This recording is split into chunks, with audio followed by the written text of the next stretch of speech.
Un docente reflexivo se enmarca dentro del análisis de su práctica docente y como consecuencia se convierte en un profesional de la educación.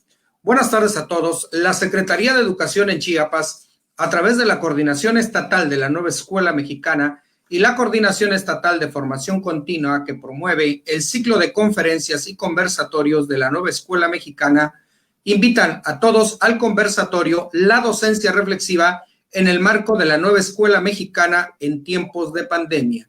Nos acompañan en este conversatorio los ponentes, la doctora Harumi Nayeli Figueroa García, el ponente maestro Marco Antonio Nieto Pascasio y el otro ponente, el doctor Roberto Pérez Santis. También nos acompaña el doctor José Elíazar Farelo Monjaraz, coordinador estatal de formación continua, la doctora Marta Consuelo Pérez Guillén, coordinadora estatal de la Nueva Escuela Mexicana. Además de eso, el doctor José Francisco Oliva Gómez, colaborador de la Nueva Escuela Mexicana, que estará fungiendo como moderador.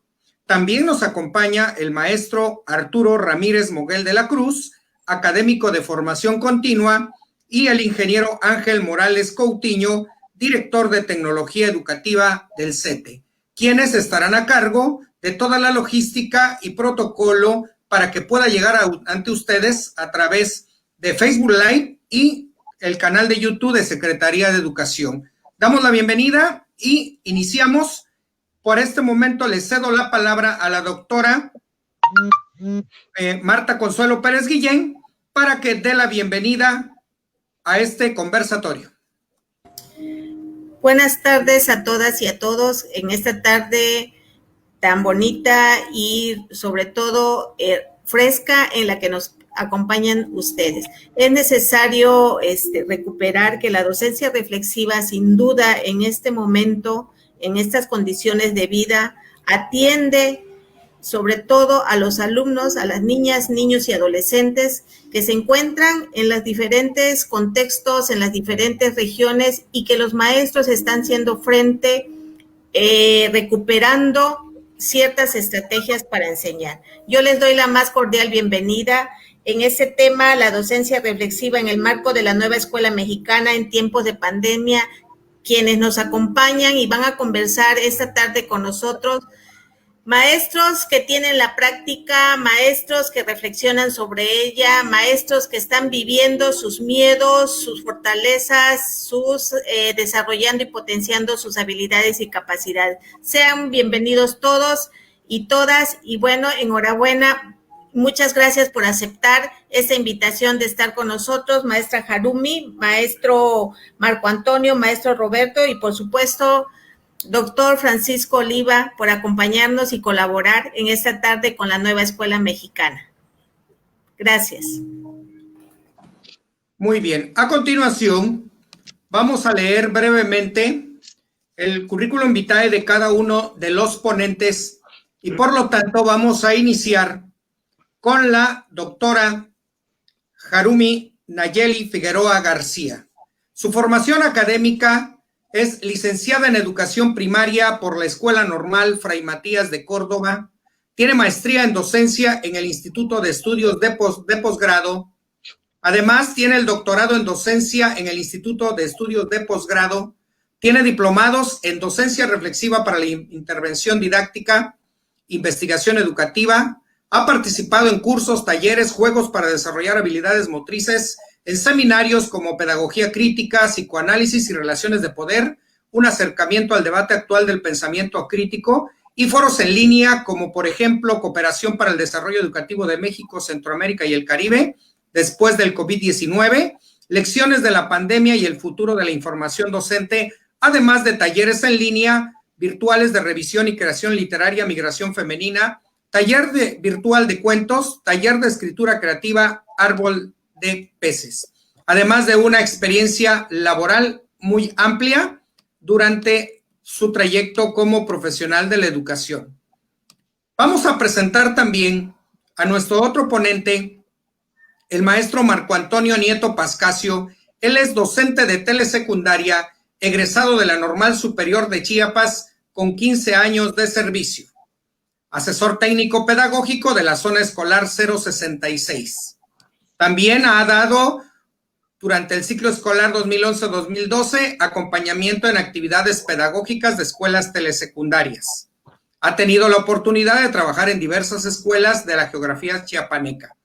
Además de eso, él es egresado de la Normal Superior, titulado licenciado en Educación Secundaria con especialidad en Español en la ciudad de Tuxtla Gutiérrez.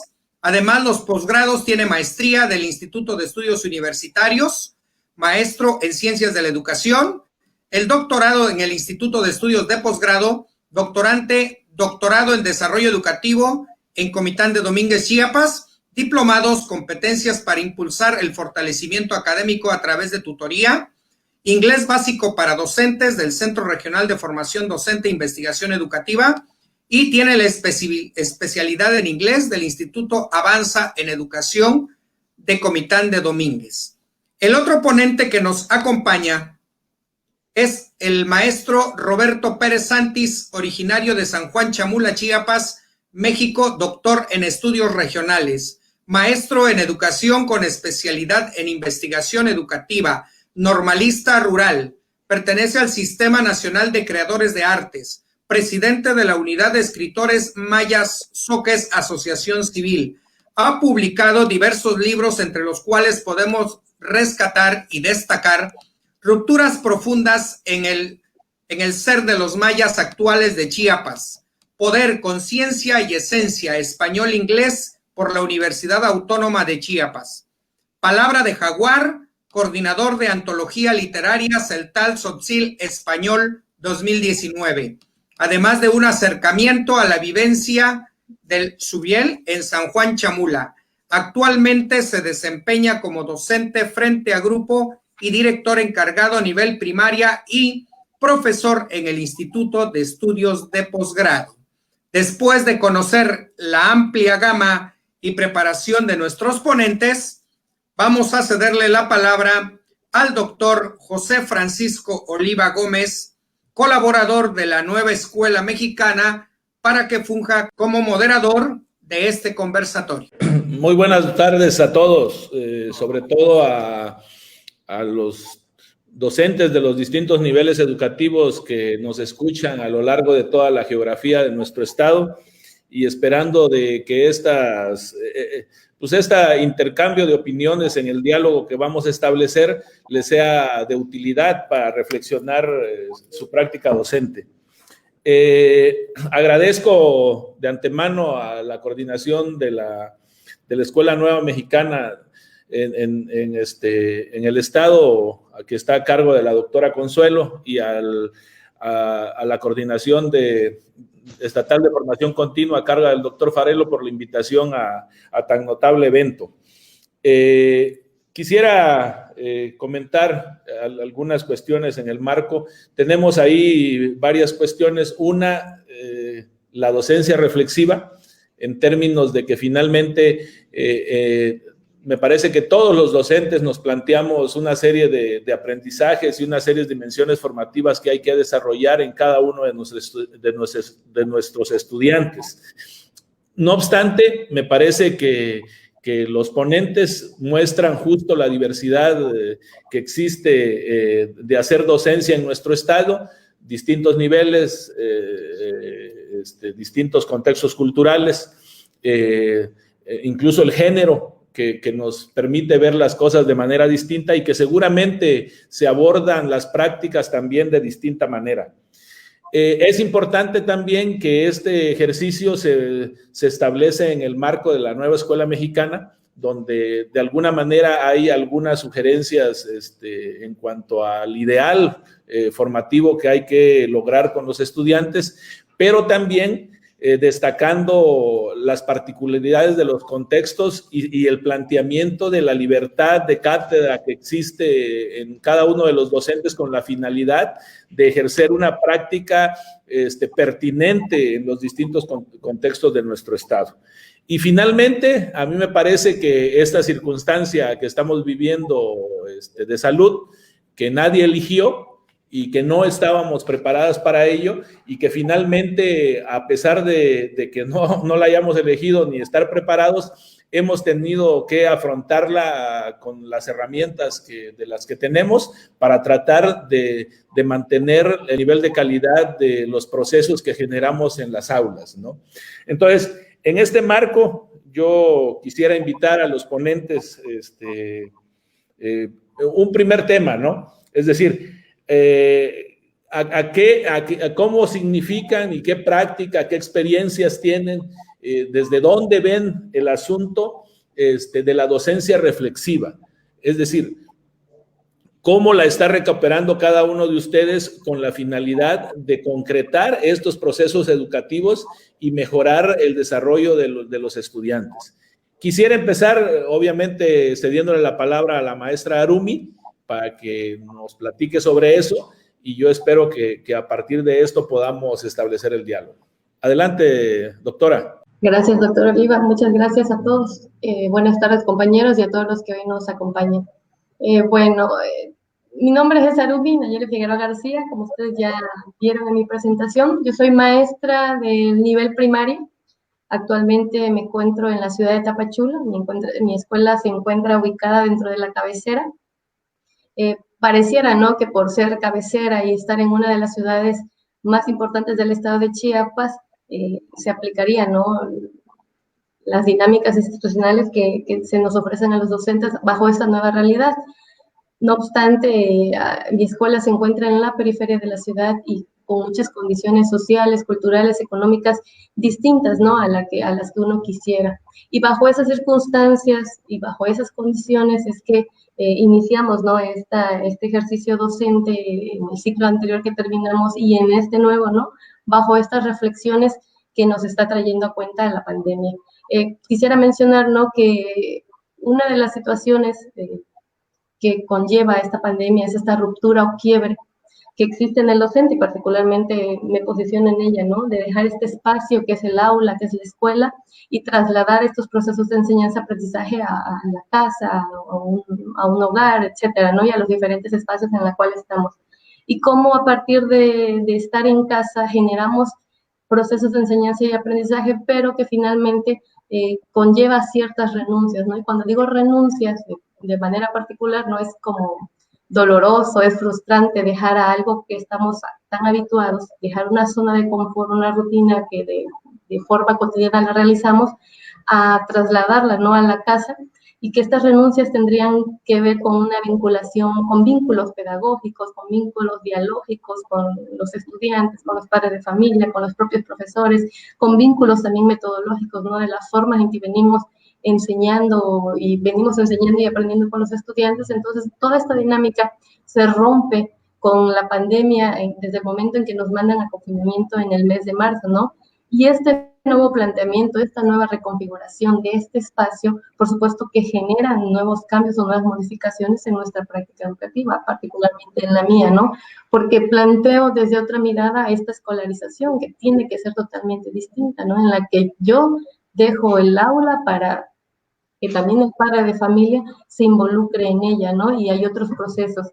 También ello implica, ¿no?, que busque otras alternativas como docente, otras formas de hacer llegar el conocimiento, otras formas en las que los niños aprendan y que de algún modo me replantean nuevas formas de aprender y también nuevas formas de enseñar. Entonces, en esta escuela en la que yo estoy actualmente en un 6º año con 30 niños y básicamente no se tienen las condiciones para llevar a cabo este programa, ¿no?, que se nos ofreció a los docentes de Aprende en Casa por parte de la SEP. Entonces es aquí donde viene la primera reflexión, ¿no? O sea, porque la reflexión la entendemos como este proceso que pone en duda nuestras certezas. Desde ahí iniciamos, ¿no? Desde el momento en que se pone en duda algo que tenemos con tanta certeza, desde ese momento iniciamos esta reflexión. Entonces, desde que se nos obliga o se nos indica que tenemos que dejar el aula y vamos a enseñar ahora a partir de casa, vienen nuevos planteamientos, ¿no? Hay nuevas búsquedas y nuevas alternativas. Entonces, la reflexión también lleva procesos cognitivos, lleva procesos emocionales, porque también la emoción juega un papel importante en el desarrollo, ¿no?, de estos procesos de enseñanza y aprendizaje, y que también nos lleva, ¿no?, a otras formas de pensar.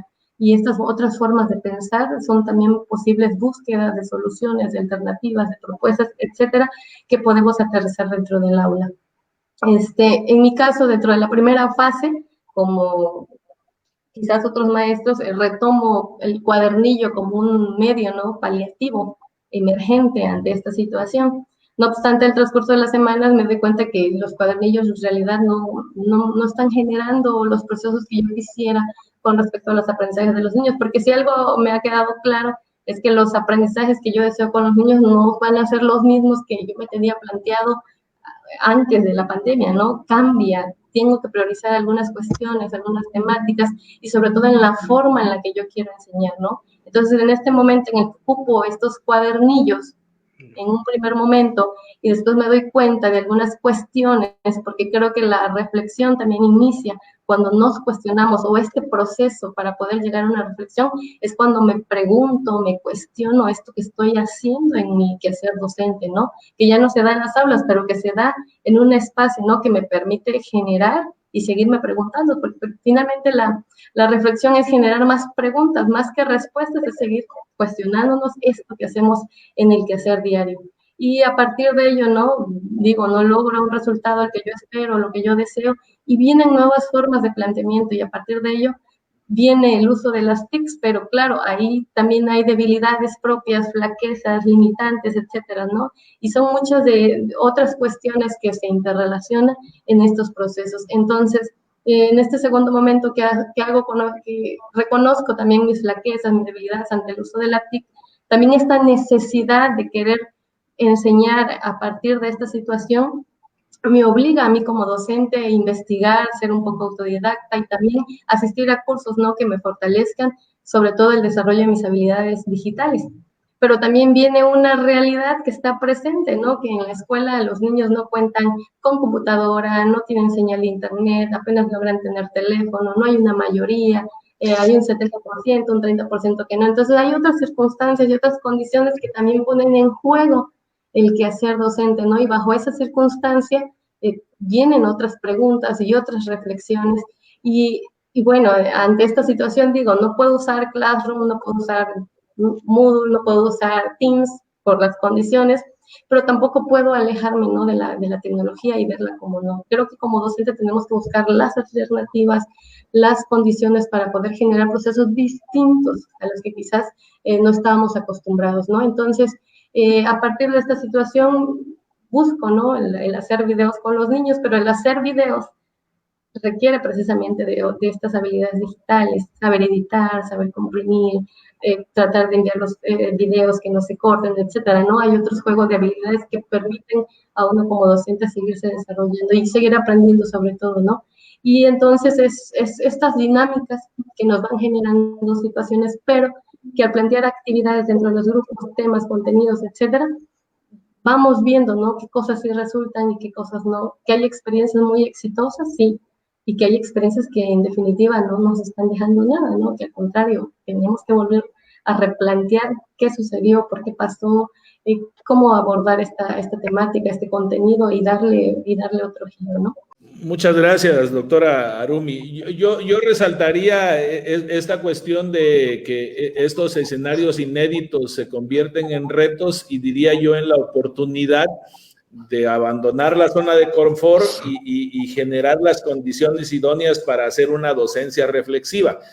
Digo, solo subrayo, me parece que podría sintetizarse muy bien en este sentido y que sirva como preámbulo para cederle la palabra al doctor Marco Antonio. Muchas gracias. Adelante, por favor. A todos los maestros que nos escuchan, es un gusto poder compartir con todos una oportunidad de reflexión. Al final de cuentas, creo que eso se convierte en esos espacios. Y creo que la primera pregunta que yo me hacía es, ¿cuáles son los momentos, cuáles son las particularidades que pueden generar la reflexión en esta etapa? Y voy a tomar una de los conceptos de mi compañera Harumi, esta parte de la ruptura. Creo que la ruptura, en primer lugar, engendra una sensación de soledad. En este primer momento, creo que cuando nos dijeron no van a ir a su escuela, nos sentimos solos. Creo que fue una sensación que yo estoy seguro que muchos compañeros maestros empezamos a vivir, bueno, ¿qué voy a hacer? ¿Qué voy a estar haciendo en casa? ¿Cómo voy a conectarme? ¿Cómo voy a contactarme? ¿Cómo voy a ver a mis alumnos en una etapa que se suponía eran únicamente semanas? Ya llevamos 7 meses en este rango de soledad que le estoy llamando, porque creo que al final de cuentas nos llevó a tratar de entender una transición. La mayoría de nosotros como docentes, las transiciones las vivimos en muchos momentos con dificultades. Lo hemos vivido con todas las transiciones en los procesos de metodologías, de pedagogías, de los modelos educativos que se nos han intentado ofrecer para poder trabajar con nuestros alumnos, en el caso mío de telesecundaria. Entonces, esas transiciones nos cuesta mucho trabajo poder entenderlas. Y creo que ese es un primer elemento que nos permite entender este concepto de reflexión a partir de la idea de ruptura. ¿Por qué? Porque también se enlaza con la segunda idea que yo vuelvo a tomar de mi compañera Harumi, que es esta idea de que la reflexión nos va a permitir desmantelar las certezas que teníamos.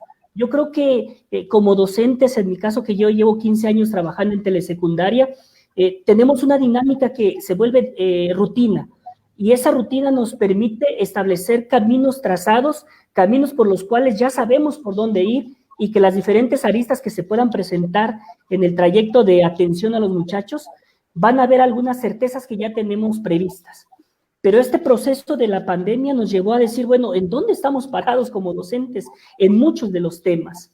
Entonces creo que esas dos primeras cuestiones son imprescindibles para poder entendernos como docentes en las sensaciones que nos ha generado. Ahora bien, creo que hay un elemento bastante interesante que yo lo viví. Creo que la reflexión partió también desde el miedo. Creo que el miedo, la sensación del abandono, la sensación de pérdida fue un elemento potenciador para poder generar la reflexión.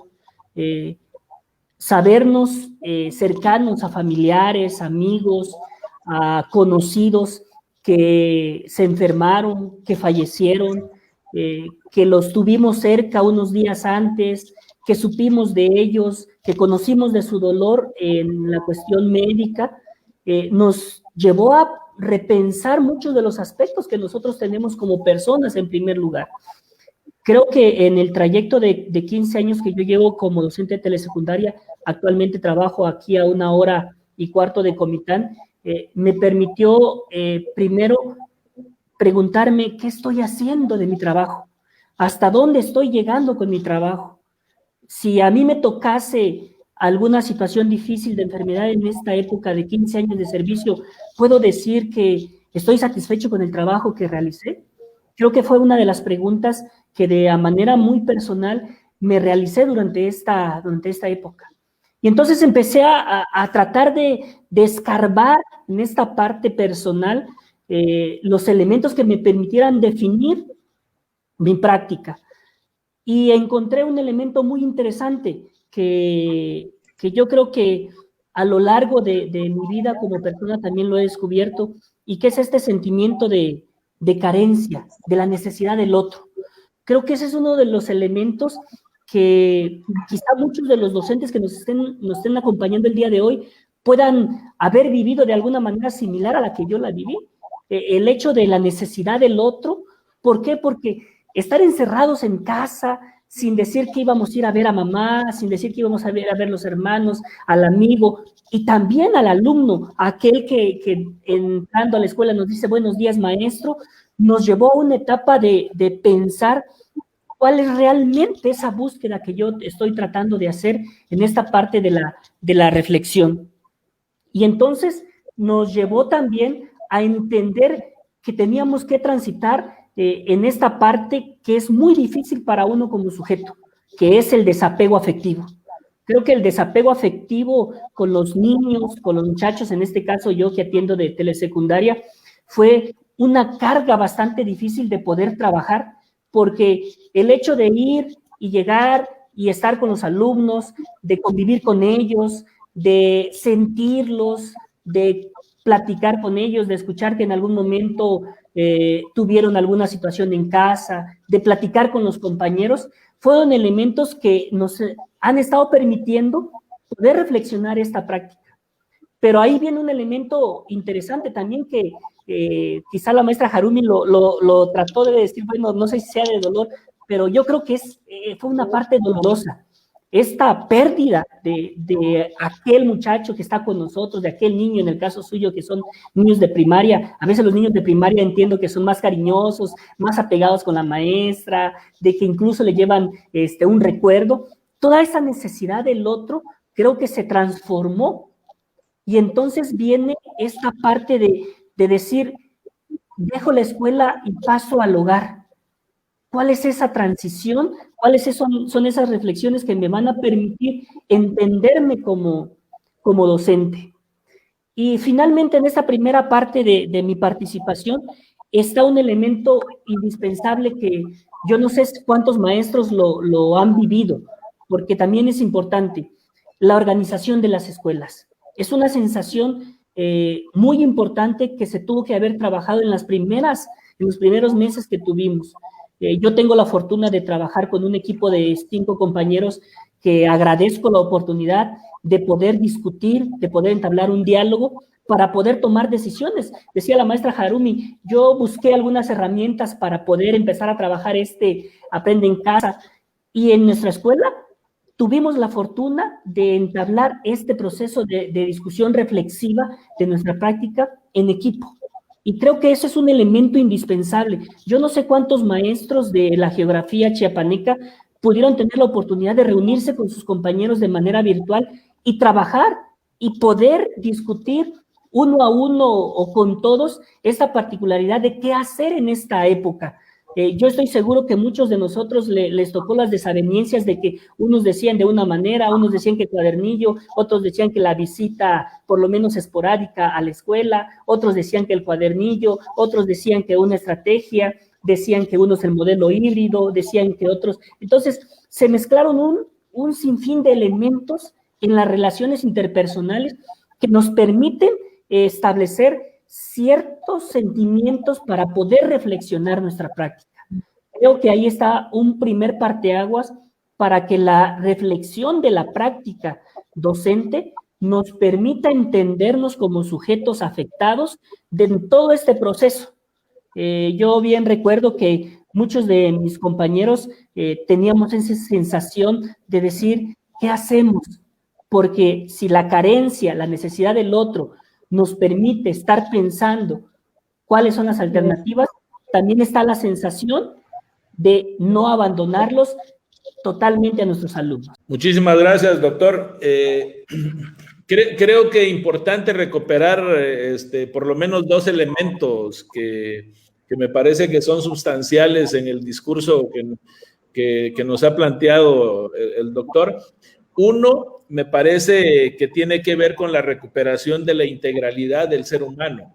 Es decir, que si bien es cierto, nuestros alumnos es necesario que aprendan a leer, que aprendan a escribir, que aprendan a hacer cuentas, pero también es importante generar todas estas cuestiones de las relaciones, de las actitudes, pero me parece las emociones que se juegan en términos de estos vínculos relacionales.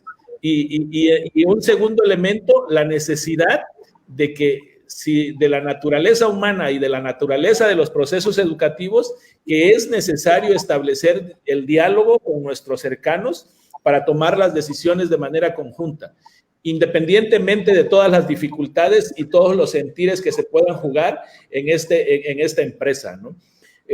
A continuación, le cedo la palabra al doctor Roberto Pérez Santis para que también nos dé su posicionamiento sobre este asunto de la docencia reflexiva. Adelante, doctor. Colabalda Cotolik, Liu Yochuque, Ali Colabala la Vichinguntamuk y Chcalabay, Abaik, Belcha, Beluktikun, Lo Iltanaike. Gracias a todos. Por la invitación, por tomarme en cuenta y pues dar pues algunas palabras sobre la situación que estamos viviendo. yo diría, comenzaré señalando una precisión. Estaba yo tratando de pensar, de reflexionar la forma en que estamos trabajando. Por ejemplo, algunas de las preguntas que quizás necesariamente nos la hemos hecho, o bien que la hemos medianamente meditado, pero que está latente en nuestra práctica cotidiana, serían algunas preguntas tales como: ¿qué estoy enseñando? Es decir, ¿tengo claridad de qué es lo que estoy enseñando? ¿Esto que estoy enseñando le va a servir a mis alumnos para la vida? ¿Les va a permitir servir para ser más humanos? Preguntas también de tipo metodológico didáctico, por ejemplo, ¿cómo estoy enseñando? En otras palabras, me estoy dando cuenta si mis estudiantes están aprendiendo, es un problema de aprendizaje, ¿cuál es la manera en la que estoy participando, ¿no? En el sentido de ver lo físico, lo cognitivo, lo emocional, lo afectivo, lo cultural de nuestros alumnos. Menciono esta parte porque de alguna manera son preocupaciones latentes en los tiempos, entre comillas, normales de nuestra práctica docente. Ante la nueva situación que estamos viviendo, al no estar ya en relación directa con nuestros alumnos, y hago un paréntesis, estoy pensando en mi escuela, estoy pensando la comunidad en donde estoy, una comunidad de San Juan Chamula, 30 minutos de San Cristóbal, no hay internet, no hay televisión, no.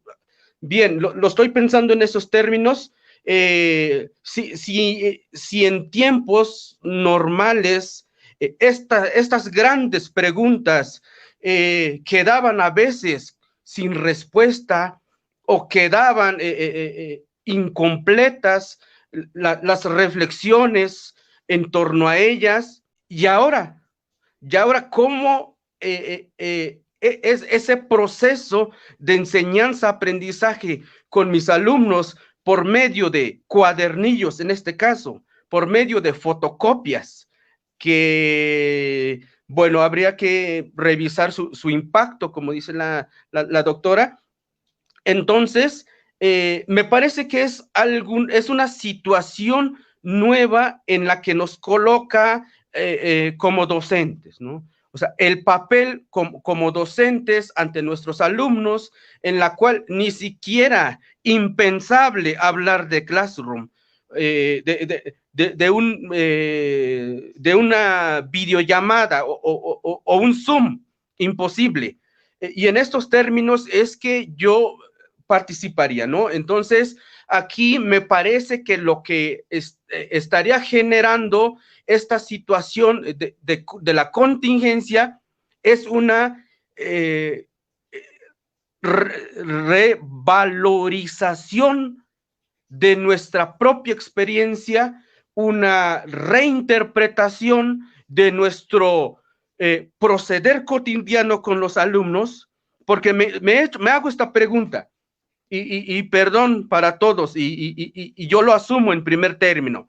Si estando frente a los alumnos había medianamente un trabajo, un mediano resultado, puesto por supuesto, perdón, la repetición, por supuesto, por un mediano trabajo mío, por un mediano interés mío, por un mediano compromiso mío, y los resultados, ¿no? Entonces, me parece que es lo que menciono, podría dimensionar una realidad en las comunidades de los pueblos originarios, en la cual necesariamente se necesita la presencia del profesor.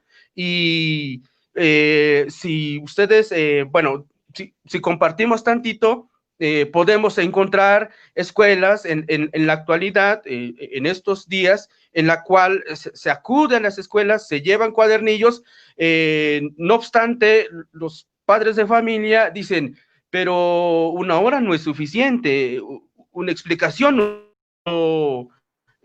padre de familia, en tanto madre de familia, desconozco eso que estás queriendo trabajar con los alumnos.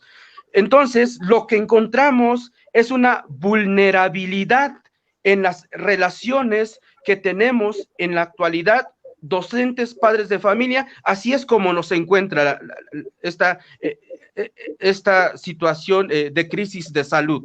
En esa situación nos encuentra vulnerables en términos de qué hacer si pasaría esto. Sí, bien, en este caso me quedaría en esta primera intervención con la noción de vulnerabilidad. Entonces nos viene a exigir nuevas relaciones, nuevas formas de pensar.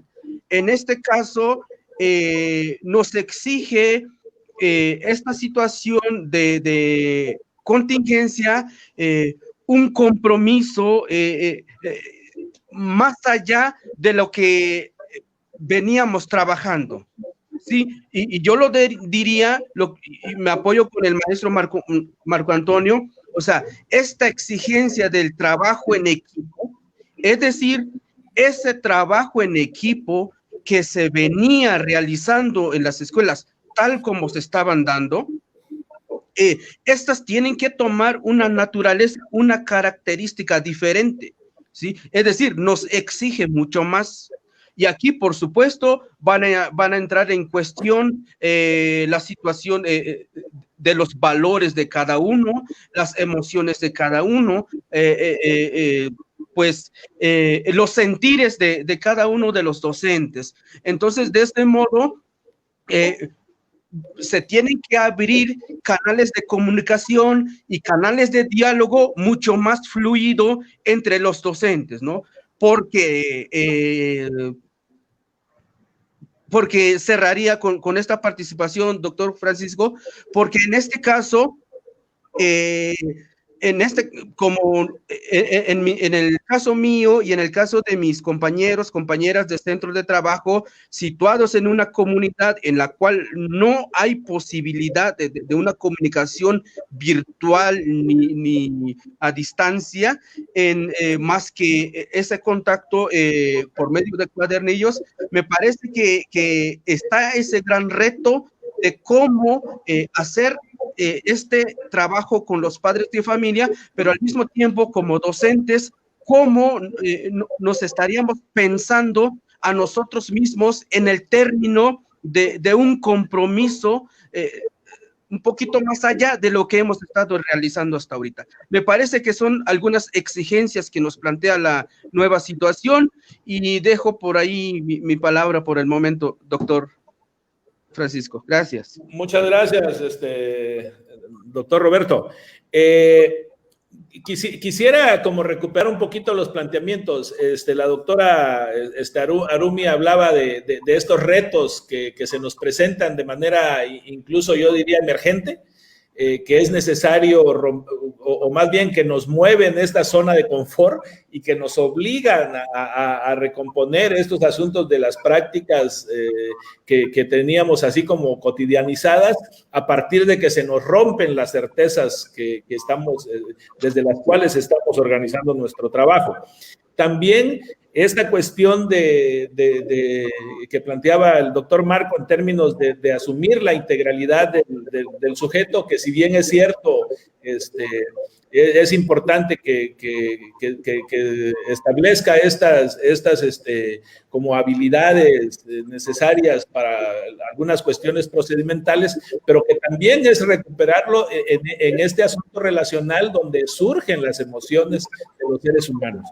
Y me parece que el doctor Roberto pone el asunto en la crudeza del contexto, es decir, sí está bien que asumemos estas cosas, pero en una condición contextual muy específica, donde falta esto, falta lo otro, el problema de las carencias que tenemos, y que me parece que es justo ahí donde encontraríamos el sustento de decir, qué bien que la nueva escuela mexicana esté planteando la educación valoral y de la educación emocional.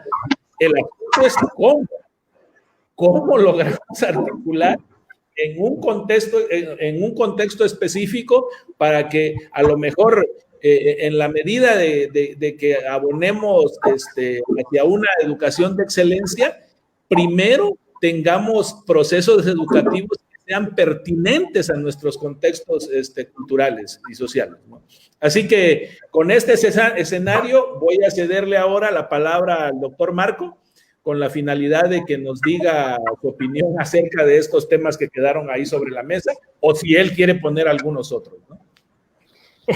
Sí, básicamente creo que en esta parte de la reflexión de la práctica en este tiempo de pandemia viene a colación un tema bastante interesante que quizás muchos de los compañeros que nos estén escuchando y viendo puedan también reflexionar sobre lo mismo, y es esta parte de la eficacia y la eficiencia del método híbrido al que nos enfrentamos.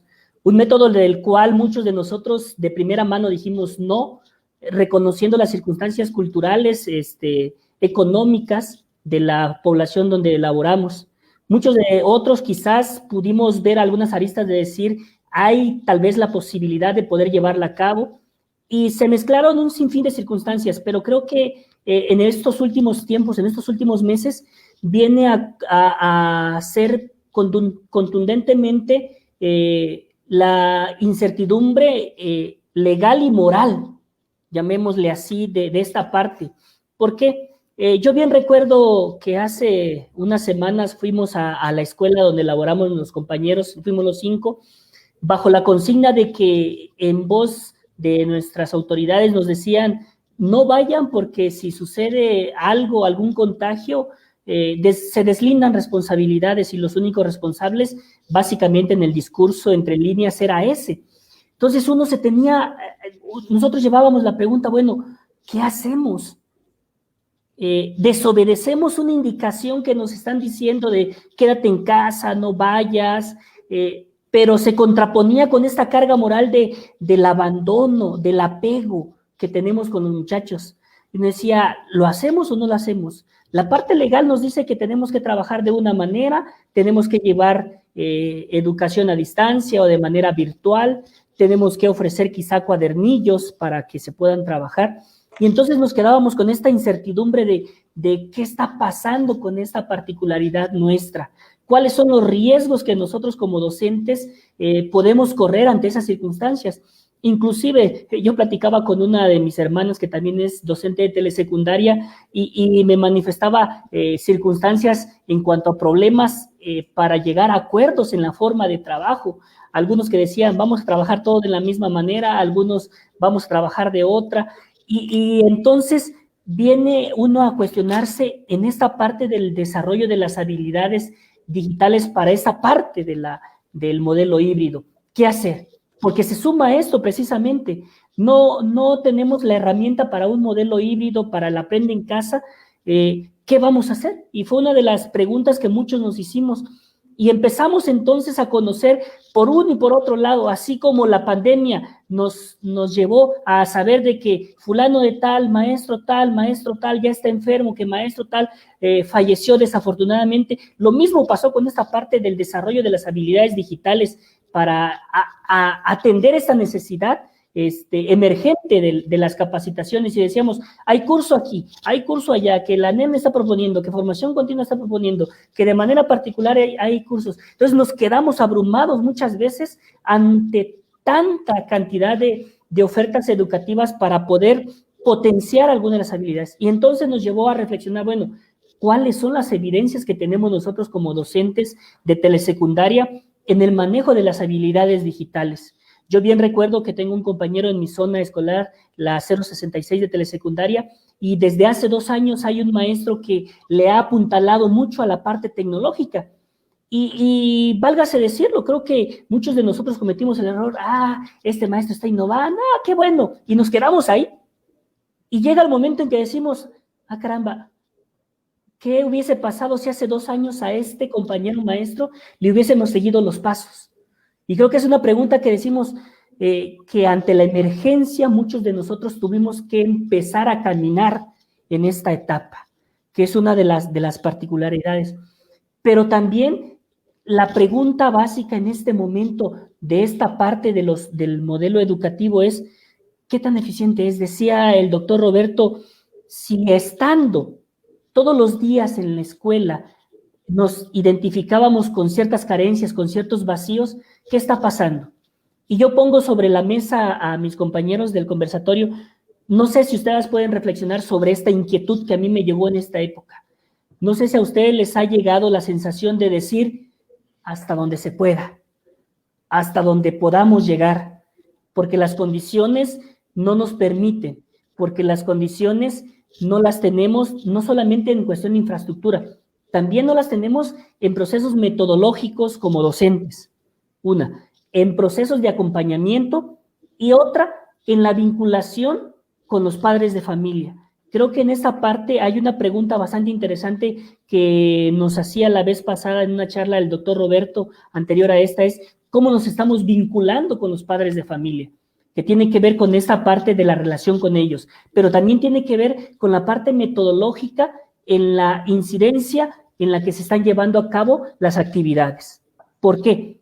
Porque finalmente muchos podemos decir, me mandan un cuadernillo, lo imprimo, lo llevo a la escuela y que ellos resuelvan, y viene la carga y el reclamo del padre de familia, que son demasiadas actividades. Quizás algunos podamos decir, vamos a reeditar el cuadernillo que me están ofreciendo, y algunos tal vez digamos, tengo un cuadernillo por acá, tengo una actividad por acá, tengo un curso por acá, y de eso voy a tratar de englobar cada una de las actividades. Pero queda en tela de juicio todavía qué es lo que estamos haciendo, porque quizás eso es una de las preguntas que si hay una tercera etapa en esta parte del conversatorio, yo me pueda hacer. ¿A partir de dónde voy a seguir cuando yo pueda regresar con mis alumnos? Porque esa es una pregunta que yo me estoy haciendo últimamente. Con todos los vacíos que veo, con todas las carencias que veo en mi parte metodológica y en la parte de respuesta de mis alumnos de telesecundaria, ¿a partir de dónde? ¿A partir de dónde? Porque si nos vamos a seguir esta rutina de que tenemos una programación, tenemos aprendizajes esperados por cada asignatura, ¿de dónde voy a partir en cada asignatura? Esa es una de las preguntas que quizás muchos de nosotros nos estemos haciendo, porque algunos de los temas que estamos trabajando quizás estén en un 5% de la comprensión con los alumnos. Bueno, pero ¿cuáles van a ser las necesidades básicas a atender cuando regresemos, ya sea con este modelo híbrido o con un modelo netamente tradicional como lo teníamos antes, o con una alternativa distinta a partir de la reflexión que nos genere este proceso? Muchísimas gracias, doctor. Voy a cederle ahora la palabra al doctor Roberto. Yo ya no quisiera en este momento recuperar algunos de los planteamientos de ustedes, porque seguramente ya ustedes mismos han ido recuperando algunos elementos sobre los cuales quisieran hablar. Así que le cedo la palabra, doctor Roberto.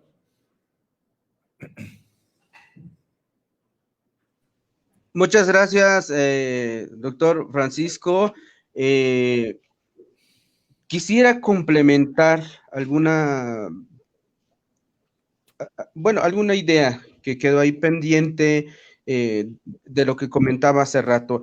Me parece que aquí la figura del padre de familia toma una especial relevancia. Siempre hemos dicho que, bueno, hay una triada docente, alumnos, padres de familia, que, digamos, estarían haciendo realidad el proceso educativo, el proceso de la enseñanza-aprendizaje.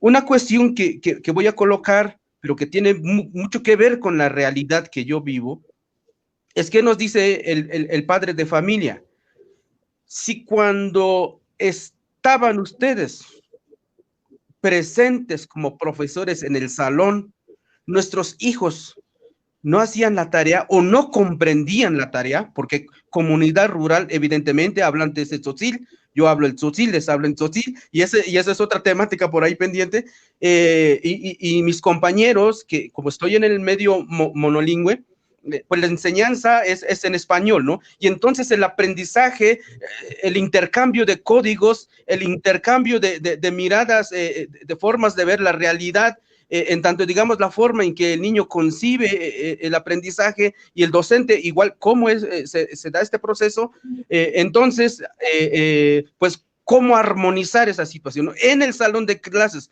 presencialmente. Y entonces, el padre de familia dice, ¿qué podrá esperarse de los alumnos cuando están solos, ¿no?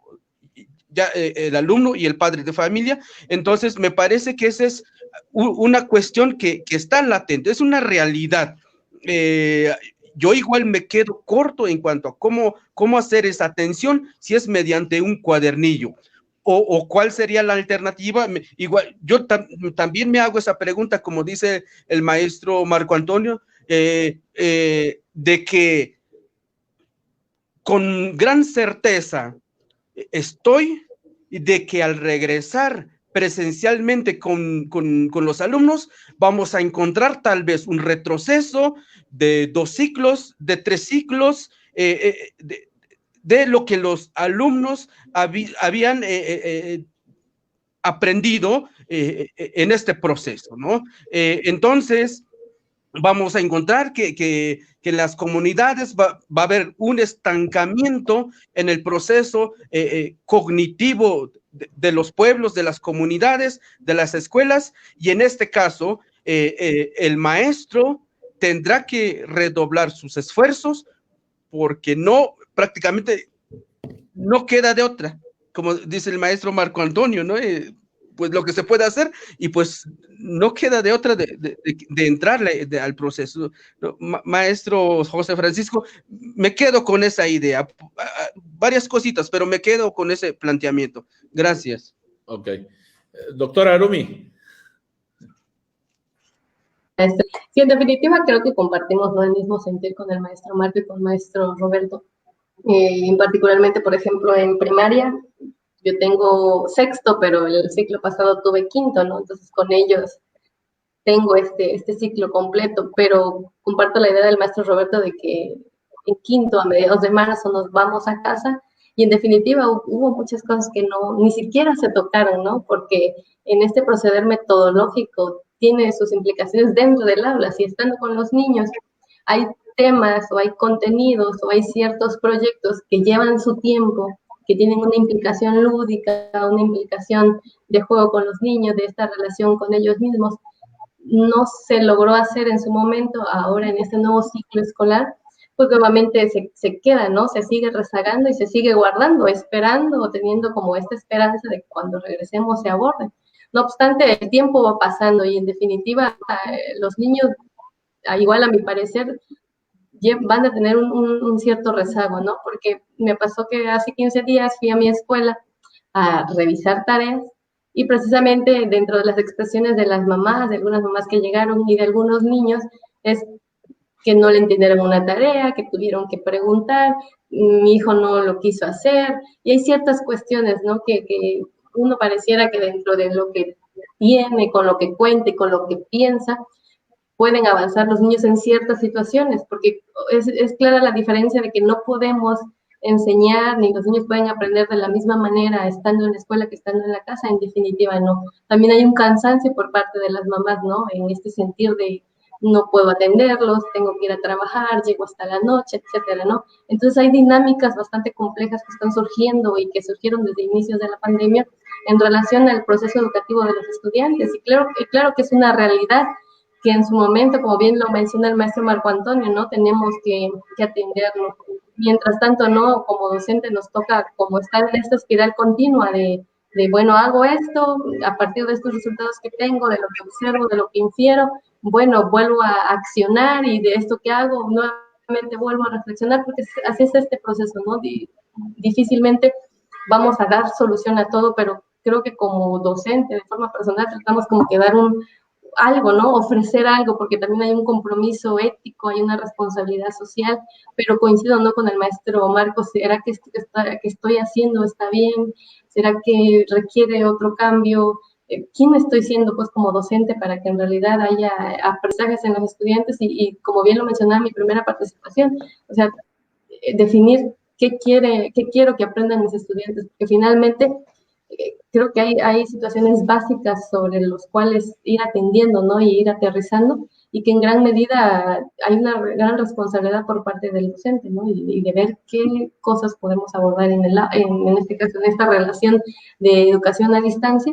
Y además también coincido con el maestro Marco Antonio, ¿no? Ponernos de acuerdo dentro de un colectivo docente a veces se dificulta, tener este marco legal de que si voy me castigan, si no, ¿qué sucede? ¿No? Pero hay este compromiso ético con los niños de querer verlos o de querer revisar la tarea para que también ellos vean que se les está atendiendo, que de alguna otra forma, a partir de las actividades que ellos realizan, hay una cierta atención, ¿no? O sea, son muchas cuestiones que se manejan dentro de estas complejidades, pero que no obstante nos invitan, ¿no?, a seguir reflexionando para que podamos tomar decisiones, porque parte de reflexionarnos, de cuestionar esto que estamos haciendo, nos lleva precisamente a tomar decisiones, a poder desarrollar esta capacidad de actuación, esta capacidad de gestión, ¿no? Y a partir de esta toma de decisiones, ante una incertidumbre y ante una inmediatez, por supuesto que pueden salir propuestas, alternativas de qué ir haciendo, ¿no?, en relación a esta situación. Muy bien, gracias, doctora.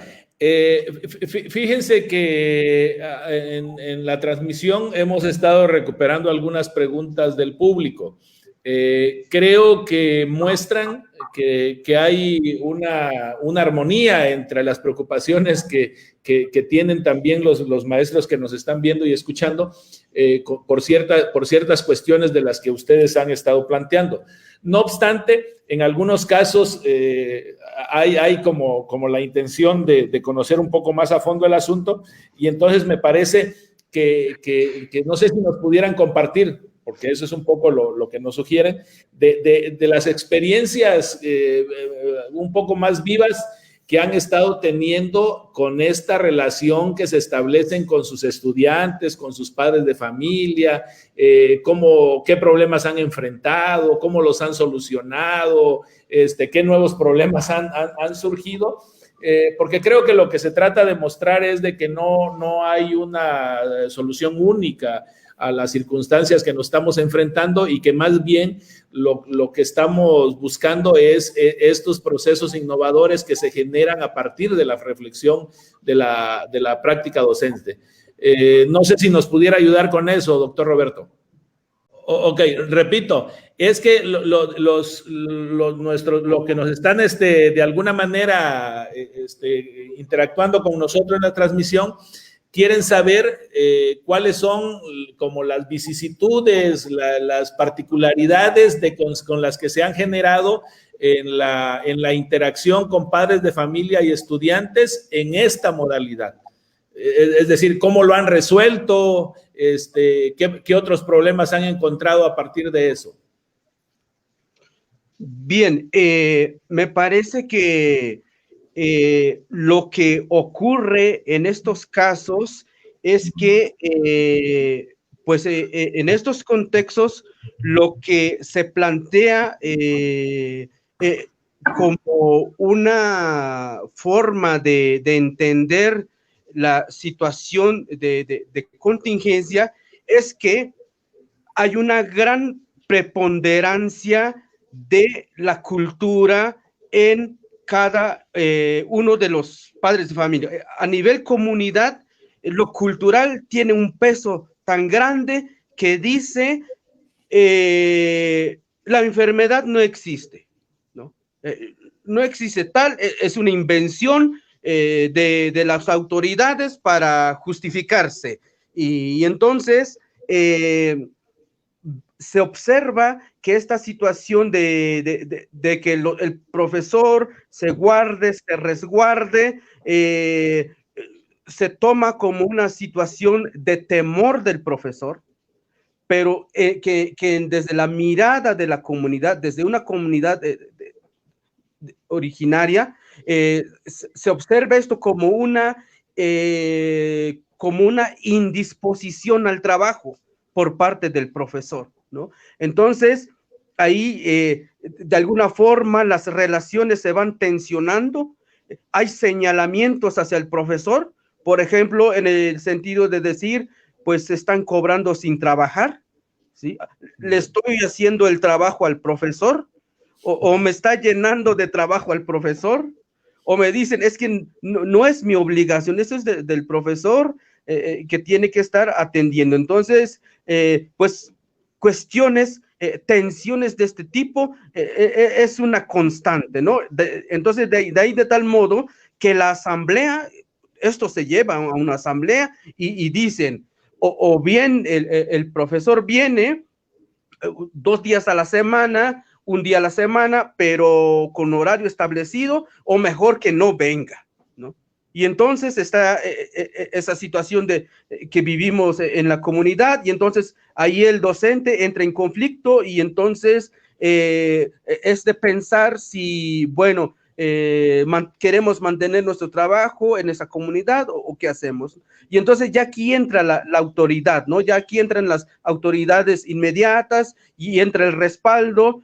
No obstante, quisiera colocar un agregado de esto que estoy hablando ahorita, en el sentido de que también, además, a pesar de que se señala a nivel nacional, estatal, local, las autoridades sanitarias, en el sentido de no contacto alguno, o evitar el máximo contacto, también hay una petición por parte de nuestras autoridades de decir, bueno, están asistiendo, que hacer ciertos reportes también, ¿no? Entonces, tal vez ahí el profesor, el maestro frente al grupo, nos vemos entonces inscritos en un dilema, ¿no? Pues vamos, no vamos, aquí la relación con las autoridades, la relación con las comunidades, y entonces, en cierta forma, el trabajo del profesor y el mismo profesor mismo, su figura en tanto persona, en tanto profesionista, en tanto humano, se ve cuestionada por ambas partes, ¿no? Entonces, ahí otra vez los conflictos, ¿no? Y ahí retomo lo que menciona el doctor Marco Antonio, los miedos están ahí presentes. Miedo tanto como ante la enfermedad, porque también en la comunidad donde yo trabajo hubo casos de fallecimiento, nunca se va a saber si fueron de esta enfermedad, pero tiene todos los síntomas, pero ellos dicen, no es. Entonces, está ahí latente estas vivencias del profesor a nivel emocional, a nivel del compromiso con los alumnos, y esa es una constante en la cual está tratando de mediarlas, igual de gestionarlas ante sí mismo el profesor, ¿no? Entonces, me parece que esos son algunos, doctor, de lo que podría mencionar. Hay muchas cuestiones, ¿no? Sin embargo, me quedaría con este comentario que yo hago. Gracias. Muchísimas gracias, doctor Roberto. También quisiera, hacer un paréntesis, robarles un poquito de su tiempo a los ponentes para enviarles un cordial saludo a los docentes de nuestros hermanos estados de Guerrero y de Oaxaca, quienes nos están siguiendo en la transmisión en vivo. Un saludo hasta allá y gracias y felicidades por la preocupación que tienen por mejorar los procesos educativos. Bienvenidos, un saludo. Entonces, en el mismo sentido, yo le pediría a la doctora Arumi si pudiera comentarnos estas vivencias de las relaciones que existen entre los actores del proceso educativo. Adelante, doctora. Gracias, doctor. Sí, básicamente, bueno, tengo 6º año, como les comentaba hace rato, y un número de estudiantes de 30. Es claro, ¿no?, que dentro de cada aula existe una diversidad de niñas y niños con diferentes características. y mi escuela no es la excepción, mi salón no es la excepción. Entonces, las relaciones que se han entretejido con los padres de familia, con los estudiantes y conmigo durante esta pandemia, con muchos ha sido buena, ¿no? Y mientras con otros ha sido muy poca, ¿no? Esto ha sido básicamente por este confinamiento y porque muchos padres no acceden también a un celular. Dentro de mi salón hay varios padres de familia que no cuentan ni siquiera con un celular, entonces la comunicación con ellos es directamente cada 15 días en la escuela, en la cual mando a llamar a ciertos niños y les explico, ¿no? Algunas situaciones que tenemos que trabajar y solicito este apoyo, ¿no? Mientras con la mayoría, aquellos que sí tienen a estos grupos de WhatsApp, o sea, si tienen el acceso al internet, a la plataforma de WhatsApp, es a través del teléfono en la que establecemos comunicación, ¿no? Y por tanto, muchas de las actividades se plantean de forma general, pero otras son distintas, ¿no? Por esta diversidad que están en los niños y por este diagnóstico que en mi caso recogí y este trabajo que llevaba dentro del 5º año, ¿no? Entonces, las dinámicas de relación con los padres de familia, pues muchos son bastante buenas y los padres también son bastante sinceros, ¿no? Hay que reconocer que la realidad de muchos padres de familia es que no están en casa, es que siguieron trabajando, que ellos no guardaron este confinamiento, que ellos siguieron trabajando y realizando sus actividades de forma cotidiana y que el niño o la niña era el que se quedaba en casa, ¿no? Solo o a cargo de algún familiar, algún vecino, tratando de cumplir las actividades, ¿no? Entonces, bajo esa circunstancia y bajo esas condiciones, como docente, ¿no? Tienes que adecuar, modificar, dar indicaciones claras o bien qué deseas hacer para que el niño por sí solo también trabaje, ¿no? Porque esta es la realidad, ¿no? De muchas personas, de muchas familias, en que los papás tienen que trabajar y no hay de otro, ¿no? Y el niño por sí solo tiene que empezar a trabajar. Claro que hay situaciones difíciles, complejas, y que hay niños que se les dificulta un poquito más, pero bueno, creo que aún a pesar de la distancia, se les trata de dar de este acompañamiento, ¿no? Y por ello están los mensajes, la llamada, y mira, tienes que hacer esto, revisa esto. O sea, hay un acompañamiento, porque a los niños no se les puede, bueno, por lo menos en mi contexto, no hablo desde mi contexto, no los puedo dejar solos en algunos niños, otros niños que sí son bastante autónomos y trabajan por sí solos. Pero la idea es eso, ¿no? Fomentar como esta autonomía por parte de los niños y que ellos trabajen. Obvio, y claro está, pues que las actividades son muy distintas a que plantean en el salón de clases, pero, por ejemplo, puedo comentar una situación que a mí me gustó mucho, ¿no? Y que yo lo manejo como una experiencia exitosa para mí, ¿no? Porque hubo involucramiento por parte de los padres de familia. Entonces, era un proyecto en el que al final los niños tenían que hacer una obra de teatro, pero pues bajo las condiciones que no estamos en la escuela, entonces dije, bueno, la obra de teatro que lo hagan con sus familias. ¿A través de qué? Diseñé un teatrín, se los mostré, les mandé un video cómo lo tenían que hacer, realizar, etcétera. Y fue tan bonito porque muchos padres de familia se involucraron, ¿no? Unos padres hacían la voz de mujer, otros de hombre, de un personaje y el otro, ¿no? Porque al final les pedí que me mandaran un video de esa demostración y fue muy interesante, ¿no? Como muchos padres de familia se involucraron en la actividad y también fue al final triste y frustrante ver que otros padres de familia no se involucran, ¿no? Y a veces no es porque no quisieran, sino es porque no tienen tiempo de estar con sus hijos, ¿no? Y bajo estas realidades y bajo estas condiciones, pues uno tiene que llevar estos procesos, ¿no? De enseñanza, de aprendizaje y de ir ideando qué cosas puede hacer uno, ¿no? Para que todos los niños de alguna otra forma, en la medida de sus necesidades, de sus capacidades, puedan avanzar bajo estas circunstancias, ¿no? Entonces, sí, vincular a los padres de familia es también un tema complejo, es una realidad que está ahí. No obstante, se trata, ¿no? De involucrarlos, de ponerlos en juego, de que también participen, porque pieza fundamental para el desarrollo de estas actividades y de este aprendizaje de los niños, pues son los papás, ¿no? Como comenta el maestro Roberto en esta tríada, en la cual los tres, tanto padre de familia, madre de familia y los estudiantes, y uno como docente, pues son importantes, ¿no? Faltando uno de ellos, se rompe esta dinámica, pero no obstante, muchos niños así están y se trata, ¿no? De avanzar con lo que se tenga, con lo que se pueda también. Gracias, doctora. Pues le pediría al doctor Marco Antonio nos pudiera comentar acerca de sus opiniones acerca de este asunto. Adelante. Claro que sí, muchas gracias. En primera, compartirles que esta parte de buscar alternativas de trabajo ante esta pandemia creo que nos ha llevado a repensar varias cosas y a descubrir algunos detalles. Por ejemplo, voy a hablar específicamente de la telesecundaria 1019. Somos 5 compañeros y creo que si ellos están escuchando la conferencia podrán coincidir conmigo que descubrimos algunos elementos que nutren esta práctica del docente bajo riesgo en todos los sentidos. Ya hablábamos de las cuestiones de enfermedad, ya hablábamos de las cuestiones legales, ya hablábamos a veces de no tener sintonía entre nosotros mismos. Pero, por ejemplo, a nosotros como escuela hay un síntoma por lo menos de un poquito más de relación con los padres de familia, porque nuestra escuela se nutre de varias comunidades, de 4 comunidades. Y por la estrategia que buscamos de ir por lo menos cada 15 días, nos tuvimos, para no juntar a todos, tuvimos que ir de comunidad en comunidad por lo menos 2 horas.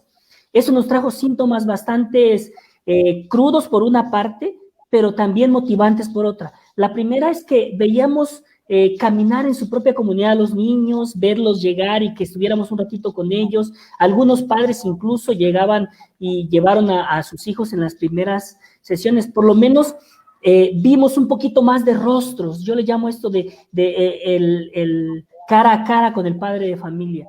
Ese es un síntoma positivo, pero desafortunadamente en ese mismo síntoma está lo contrario.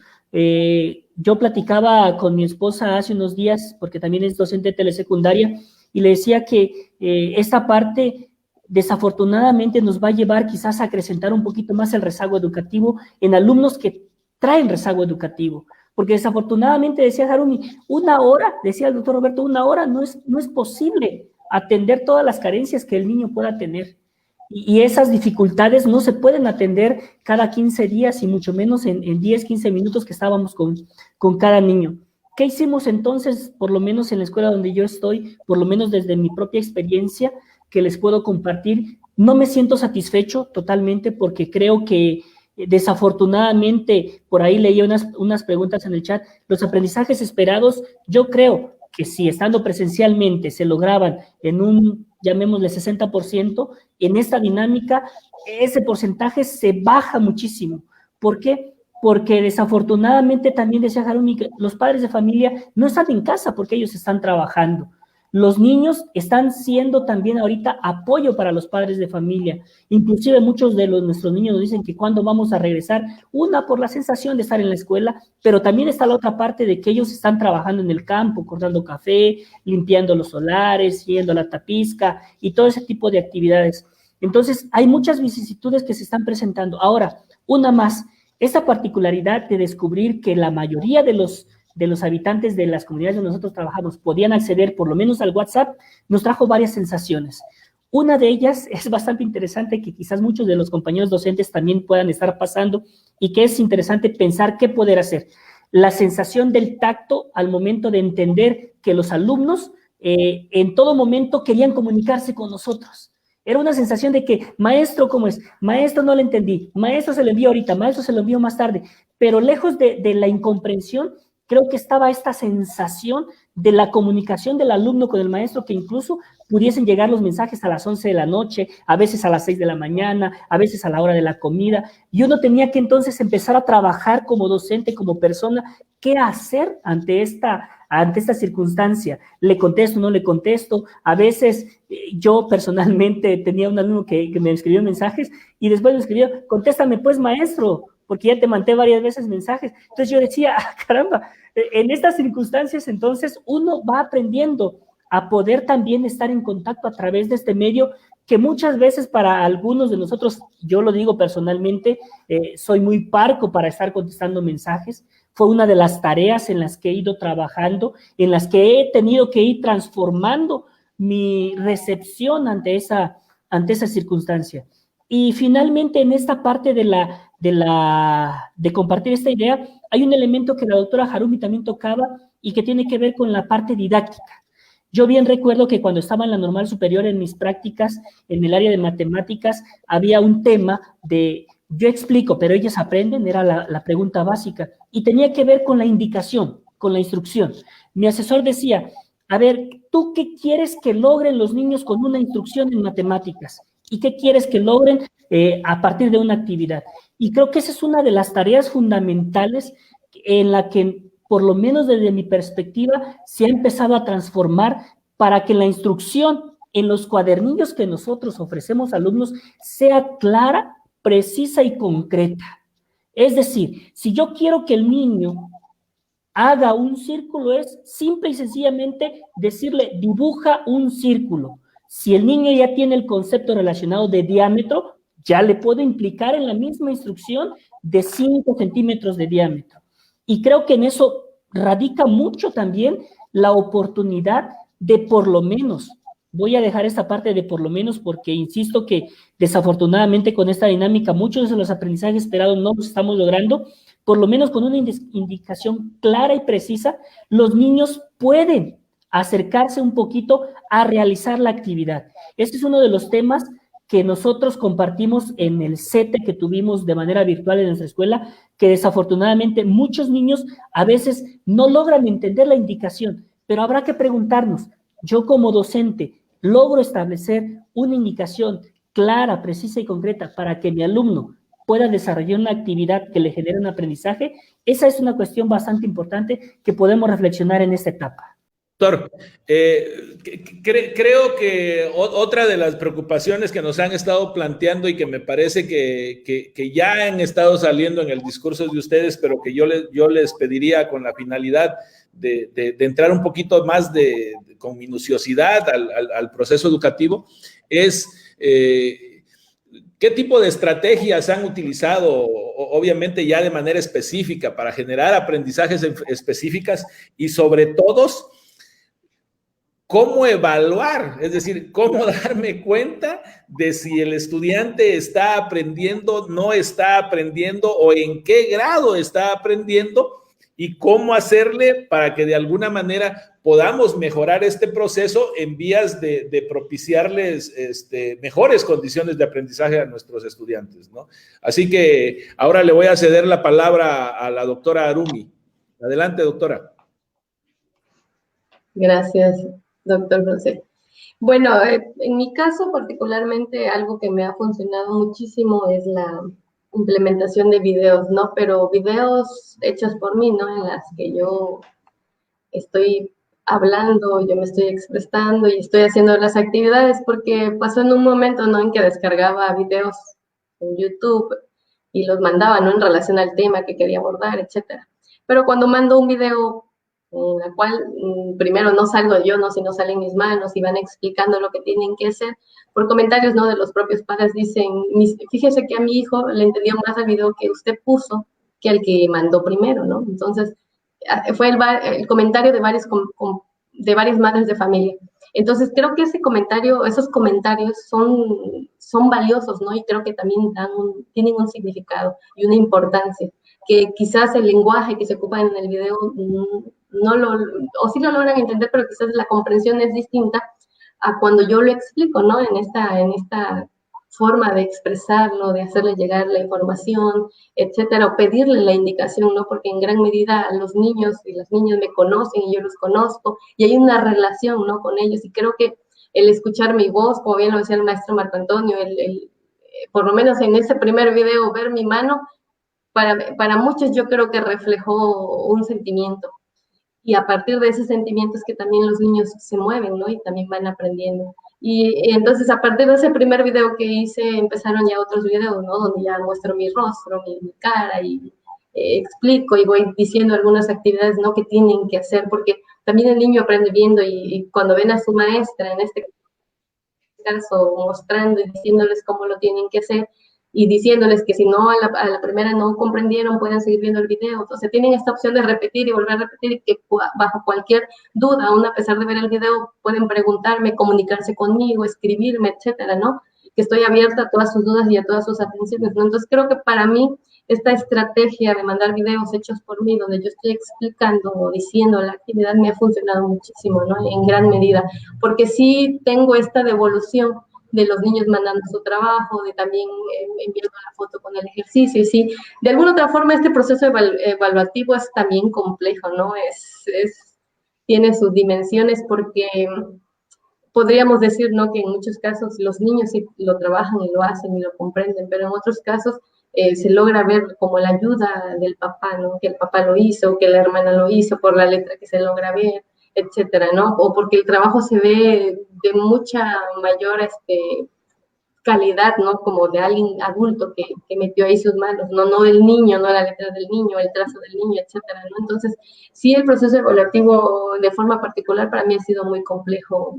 Evalúo, más allá de estas evidencias que nos piden como forma institucional de cumplir 15 días, o sea, más allá de eso, en mi caso, cada 15 días que voy a revisar tarea, es ir viendo cómo van realizando las actividades, cómo van desarrollando estos ejercicios en matemáticas, si hay comprensión también del mismo, ¿no? Y haciéndoles preguntas, etcétera. Una, para corroborar si ellos lo hicieron, y dos, para ver si están entendiendo el tema, que aunque es muy mínimo el tiempo, sí logro percatarme de algunas situaciones, ¿no? Entonces, el proceso evaluativo en forma particular para mí está siendo complejo porque no hay esta relación, ¿no? De verlo, que lo está haciendo, de que en realidad él está trabajando, pero bueno, de alguna otra forma en las entregas de trabajo y en la revisión de cada 15 días, pues logro percatarme, ¿no? Y darme cuenta de quién sí está trabajando, quién no, a quién se le dificulta, etcétera, ¿no? Etcétera. Y sobre todo, en particular, a mí la evaluación me permite, sobre todo, a ver quiénes van avanzando lento o en otro nivel y sobre ellos trabajar, ¿no? Porque creo que a mí me interesan más estos niños que van un poco rezagados o que tienen ciertas dificultades, más allá de aquellos que trabajan por sí solos, ¿no? Y que se sabe dentro de la dinámica de la escuela que van trabajando por sí solos y que les gusta el trabajo, ¿no? Hay niños que se les dificulta y con ellos en particular es con los que tengo que trabajar, ¿no? Tengo como un doble trabajo en dejar otras actividades, mandarles otros videos y atenderlos de forma distinta para que ellos puedan avanzar. Gracias, doctora. Pues, doctor Marco, si quiere comentarnos algo sobre este tópico. Sí, creo que cada uno de los que estamos aquí, y voy a hablar desde mi punto de experiencia normalista, tuvimos una carga formativa en cuanto a los procesos de evaluación. Nos hablaron de varios cursos, nos hablaron de varias formas de cómo evaluar, y quizás cada uno de nosotros tenemos definidos algunos rasgos para evaluar, y ante cada rasgo tenemos también definido qué criterios deben tener para poder considerarse en un proceso de evaluación. Cierto es que estando en el aula, cada uno como docente va definiendo sus elementos para tomar en cuenta para cada asignatura. En el caso de telesecundaria, pues son todas las asignaturas que trabajamos. Inclusive llega la sensación que ante el proceso evaluativo se tiende a considerar el proceso cultural, económico y familiar que tiene el alumno, porque en la zona donde yo trabajo muchas veces hay alumnos que no tienen las condiciones económicas para asistir todos los días, pero tienen los rendimientos en los días que llega para poder ofrecer trabajos con los criterios establecidos por el maestro.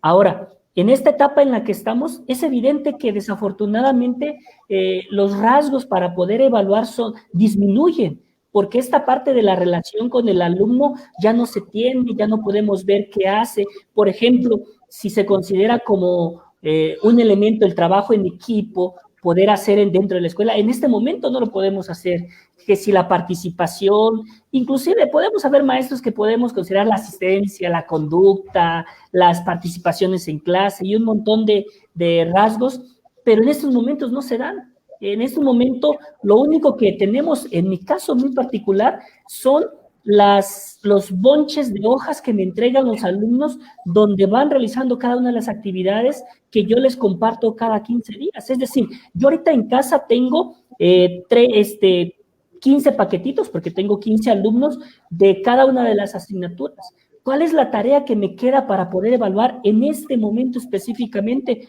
Una, poder determinar a partir de la lectura específica que hago de cada texto los elementos para cada una de las asignaturas. Dígase, por ejemplo, español. Yo les dejo una actividad en la que ellos puedan establecer una narración de una experiencia en relación al Día de Muertos, por ejemplo. ¿Qué voy a considerar? Le pongo criterios específicos. Primero, que el texto pueda tener por lo menos 4 párrafos. de redacción. 2, que pueda tener coherencia en lo que me dice y que me diga algo claro y específico con respecto al tema. Y así va uno determinando para cada una de las asignaturas, en mi caso muy particular de telesecundaria. No puedo decir ahorita que voy a tener, es que la grabación de tal, porque no lo tengo, dice Harumi, ella tiene la oportunidad de que está en una zona de la periferia de su escuela y los niños se han conectado, le han mandado videos, le han regresado algunas tareas. En nuestro caso, de manera particular, la telesecundaria 1069, no tenemos esas condiciones. ¿Cuáles son los elementos que considero los 5 compañeros que trabajamos vamos a tomar en cuenta? Son esas particularidades, pero sucede algo muy importante.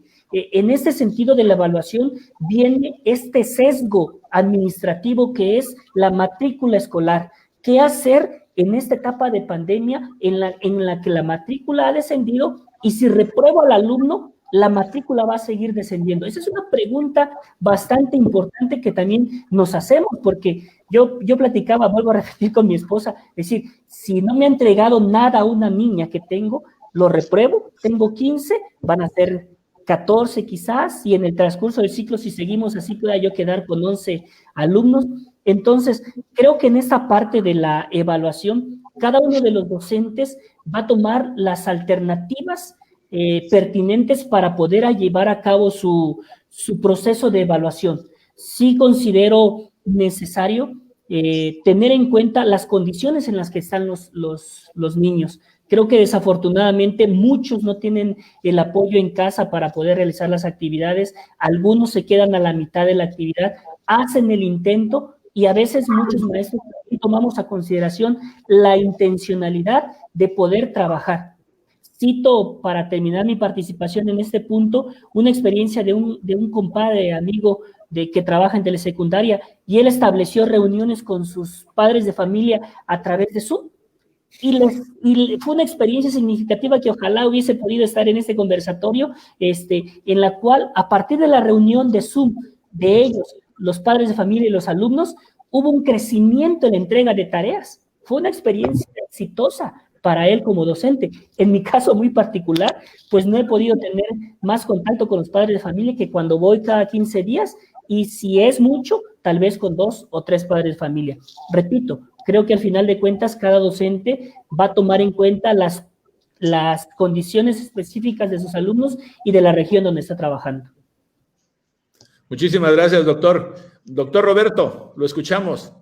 Retomando los últimos comentarios del doctor Marco Antonio, efectivamente es de acuerdo a las condiciones de cada región, de cada escuela, y como la forma en que ya he contextualizado la comunidad en donde laboro y la zona en general, el municipio en su totalidad, que tienen casi las mismas características, y que hemos hablado de los cuadernillos, ese es el elemento básico. Es el instrumento básico en la cual se están viendo los avances en el sentido de entregar, recibir, revisar, y en ese revisar, cuáles serían las que no se hicieron, cuáles serían las que hicieron los padres o madres de familia en función de su letra, y retomar nuevamente esos trabajos, ¿no? Son ya características muy particulares en la cual pues los docentes se las van ingeniando, ¿no? Ya en su propia habilidad, su propia capacidad, y entonces ir retomando. Lo que yo digo, las palabras que estoy enunciando es que el avance es mínimo, ¿no? Y en este caso me parece que la evaluación es un término o es una actividad en la cual es necesario cederle primero la palabra a la doctora Harumi para que nos haga unos comentarios finales de manera muy sintética sobre el asunto que estuvimos discutiendo el día de hoy. Adelante. Bueno, muchas gracias. Para ir cerrando ya este conversatorio. Creo que es importante no asumir ciertos puntos. Uno, creo que la escuela nunca va a ser sustituida aún en estos tiempos de pandemia, ¿no? La escuela, un proceso en el cual se favorece es la socialización, esta relación con el otro que retoma muchísimo valor y mucha importancia. Entonces, cada uno de nosotros está haciendo algo desde nuestra trinchera, bajo la realidad y el contexto que tenemos, ¿no? Y creo que a eso también hay que darle valor, ¿no? Que a lo que hacemos con nuestras propias limitaciones, pues es de muchísima importancia, ¿no? Y creo que ahí se cumple un compromiso ético y una responsabilidad social que tenemos los docentes. Segundo, es importante, ¿no? La reflexión. El ser docentes nos implica necesariamente, y es una necesidad, reflexionar eso que estamos haciendo en el aula. En el aula nos invita a cuestionarnos día con día, ¿no? ¿Qué estamos haciendo? ¿Esto que estamos haciendo? ¿Cómo está aterrizando? ¿Quién estoy siendo como docente? ¿En realidad están logrando sus aprendizajes? ¿Hay esta vinculación con los padres? En fin, hay muchas preguntas, ¿no? Que nos invitan a la reflexión y creo que es importante que para este camino y para llegar a una reflexión es importante que nos cuestionemos. Tercero, creo que estos espacios nos permiten, ¿no? Conocer qué está haciendo el otro y para mí sería como bastante enriquecedor seguir conociendo, ¿no? otras realidades de otros compañeros docentes que de acuerdo a cursos que he logrado obtener, hay muchos maestros con mucha disposición, con mucha actitud, con mucha capacidad, con mucha creatividad, ¿no? Que bajo estas circunstancias de la pandemia están haciendo muchísimas cosas, muchas experiencias bastante buenas y exitosas, y creo que hay que darlas a conocer, ¿no? Porque también en la medida que conocemos al otro y sabemos cómo lo está haciendo, también nos puede dar una idea, no como una receta de cocina, ¿no? Sino como para darnos una idea y ampliar esta mirada sobre lo que estamos haciendo en nuestras aulas. Y finalmente, pues agradezco también a la Coordinación Estatal de la Nueva Escuela Mexicana, así como a la Coordinación Estatal de Formación Continua por haberme invitado el día de hoy. Muchas gracias. Muchísimas gracias, doctora. Doctor Roberto, si nos ayuda terminando su idea y pudiera también, que creo que lo volvimos a perder. Entonces, le cedo la palabra al doctor Marco Antonio. Bueno, pues básicamente la primera cuestión que tengo que compartir para este cierre es que la escuela sigue siendo un espacio de construcción. Creo que nos construimos con el otro, es un elemento indispensable. Sigo siendo fiel creyente de que la escuela nos puede permitir la creación de sociedades distintas, enmarcadas en una particularidad muy interesante que es la reflexión. Desafortunadamente la reflexión es un proceso doloroso, que cuesta, que es muy complicado, porque nos puede mantener ante nuestras certezas desnudas, y cuando nos desnudamos en estas certezas que podemos tener, podemos encontrar vacíos, podemos encontrar errores, y a nadie le gusta en un momento determinado verificar los errores que tienen. Pero creo que esa es parte de la práctica reflexiva del docente que se requiere en la actualidad, poder repensar. Ya decía Harumi, hay muchísimos maestros que tienen la iniciativa, la disposición, pero también podemos ser sinceros que podemos haber muchos maestros que estamos en nuestra zona de confort y tendremos que salir de ella para poder afrontar los retos que implican este proceso en el que estamos. Pero más aún, los retos que vienen en el momento en que se nos digan si pueden regresar a su escuela, pueden estar con sus alumnos, cuáles serían las incertidumbres que tendríamos que atender, cuáles serían los puntos de partida desde donde tendríamos que empezar a caminar para poder establecer la dinámica que nos permita hacer nuestro mejor trabajo como docentes.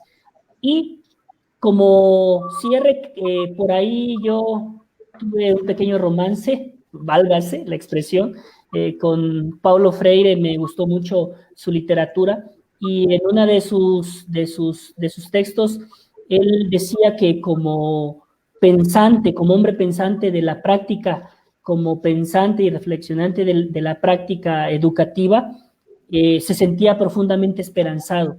Y creo que es un elemento que, por lo menos desde mi práctica como docente, trato de vivir esta esperanza de poder convertir día a día nuestra práctica en un elemento que pueda provocar cambios, que pueda provocar elementos en los jóvenes, en mi caso de telesecundaria, que les permita visualizar el mundo con las herramientas que ellos tengan. No que les permita visualizar el mundo como yo quiero, o como la escuela quiere, o como el sistema educativo quiere, sino que les permita las herramientas para construirse como sujetos que puedan pensar su vida diaria y la puedan disfrutar y puedan afrontar y tengan la responsabilidad de afrontar cada una de sus decisiones. Creo que ese es un elemento que a mí me nutre todos los días. Agradezco la oportunidad de este conversatorio. Creo que fue algo nutritivo para mí. Aprendí muchísimo. Les agradezco a la maestra Harumi, a usted, doctor Francisco, y al doctor Roberto, la oportunidad de conversar con ustedes acerca de estos temas. Gracias. Muchas gracias, doctor Marco. Doctor Roberto, yo le quisiera dar la oportunidad si quiere cerrar su participación y a la vez aprovechar para hacer unos comentarios finales. Yo quisiera entonces agradecerles a los tres todas sus aportaciones. Me consta que pues lo hemos compartido en diferentes espacios las preocupaciones que tenemos de nuestras prácticas educativas y que hemos intentado a través del diálogo nutrirnos para tratar de mejorarlas. Me parece que yo me quedo con la idea de sintetizar toda esta plática en términos de que el proceso formativo hay que poner al centro el ser humano en todas sus dimensiones, en términos de sus habilidades psicomotrices, en términos de sus habilidades cognitivas, en términos de las dimensiones actitudinales, emocionales, producto sobre todo de que el proceso educativo lo que recupera son estos procesos relacionales entre seres humanos y que finalmente día a día, de manera permanente, estamos enfrentando circunstancias inéditas, adversas, algunas favorables, que también mueven nuestros miedos, nuestros temores, nuestras frustraciones, pero sobre todo nuestras ilusiones de construir un escenario mejor para nuestras nuevas generaciones. Así que, de nuevo, les agradezco muchísimo a los tres. Espero que en algún momento lo escuche el doctor Roberto, si no me ocuparé de hacerlo de manera personal, y también agradecerles a quienes coordinan el proyecto de la nueva escuela mexicana y el de formación continua en el estado, la invitación por la oportunidad de este conversatorio donde lograron poner a quienes fueron invitados como ponentes las preocupaciones y las formas de cómo atender estas vicisitudes del proceso educativo. Muchísimas gracias, doctores. Le cedo la palabra al maestro José Francisco Leiva Vázquez. Adelante, tocayo. Muy bien, gracias. Agradecer a los tres ponentes, incluida la maestra Harumi, y pudiendo ya casi para finalizar, en el análisis y la reflexión que hacen de la docencia en cuanto a las prácticas educativas en esta situación sui generis que se está viviendo, requiere de un planteamiento que debe hacerse hacia el futuro que nos espera, principalmente en el ámbito educativo, y que el docente deberá hacer un análisis personal como resultado de este conversatorio acerca de su propia práctica, del proceso educativo que se está llevando a cabo en Chiapas, del método didáctico que se está utilizando por esta pandemia, las diversas formas de evaluación para mejorar los resultados, pero no únicamente los resultados en términos de cantidad, sino en cuanto a la calidad del trabajo docente que se está realizando, porque verdaderamente los maestros de México y del mundo no estaban preparados para esta situación tan rara que se está presentando, y que los elementos, tanto estructurales, tecnológicos, humanos y académicos y administrativos, no se tenía conciencia. Con base a la información que ustedes reportaron y que los maestros están haciendo su análisis, me es grato cederle la palabra al doctor José Eliazar Farelo Monjaraz, coordinador estatal de formación continua en Chiapas, para finalizar este conversatorio. Adelante, amigo. Muchas gracias, maestro Leiva y amigos. El propósito de este webinar se ha alcanzado porque a lo largo de estas hermosas reflexiones, conversaciones, han puntualizado y han colocado nuestro objeto de análisis y de estudio, que tiene que ver con esta función del docente que quiere innovar, que busca transformar, que busca comprender el contexto que se está viviendo. Y yo quisiera nada más situar que este webinar, pensado así, tiene que mirarse desde el mundo que estamos viviendo, desde este contexto mundial. La UNESCO ha sacado un artículo hace poco, un estadístico de números, en el que refiere que son más de 190 países que desde mediados de mayo suspendieron actividades en todo el planeta. Estos 190 países representan 1.200 millones de estudiantes que no están en condiciones de trabajo físico por el tema de la pandemia, pero para América Latina representa 160 millones de estudiantes. El tema y el reto fundamental es entender que las desigualdades sociales generan vulnerabilidad, como lo decía el doctor efectivamente, y esa desigualdad genera un proceso también de exclusión, de opresiones, y las vulnerabilidades todas las estamos enfrentando, desde las condiciones tecnológicas, las condiciones económicas, de infraestructura, pero también aquellas que tienen que ver con las metodológicas, las didácticas, en las que el profesor está haciendo un arduo trabajo por acercarse, por lograr empatía, por generar sinergia, primero entre sus compañeros, entre los colegas, y luego con esta triada que mencionaban, en el papel de combinar con los padres de familias esta responsabilidad importante de conducir la educación de los niños, las niñas y los adolescentes. Por ello, ante esta problemática, lo que también se dijo es que los maestros están haciendo grandes esfuerzos por acercarse, por mantener que la escuela pública en este campo siga abierta a distancia y siga abrazando a los estudiantes en esta tarea tan valiosa que es vincular las actividades de aprendizaje, las horas de aprendizaje, los espacios de reflexión que permitan a ellos seguir en sus actividades. La pregunta que nos debemos de hacer y que queda también en la mesa de discusión para todos los que nos siguen, por ello felicito mucho la amplia participación de los maestros que están atentos, de las maestras que nos han dejado aquí en el chat una cantidad de expresiones, de participaciones positivas, de reflexiones, de inquietudes, y una pregunta es, ¿para qué y por qué educamos en estos tiempos? ¿Cuál es el fin de la educación que estamos impartiendo y cómo podemos trabajar juntos, colaborativamente, asertivamente, en un proyecto tan valioso? Yo quiero rescatar y muy rápidamente, en breve, comentarle que muchos maestros que se han acercado a la Coordinación Estatal de Formación Continua y que también en la nueva Escuela Mexicana, en la coordinación, nos han hecho llegar sus experiencias o a través del chat que hemos visto anteriormente, nos han compartido experiencias agradables y por ello seguimos invitándolos a que nos sigan haciendo llegar estas experiencias a través de los correos institucionales que tenemos, porque nos permite comprender que hay maestros que están ocupando a los alumnos más destacados como los monitores, como los auxiliares de estos proyectos cuando se encuentran entre sí, entre los estudiantes en las comunidades rurales.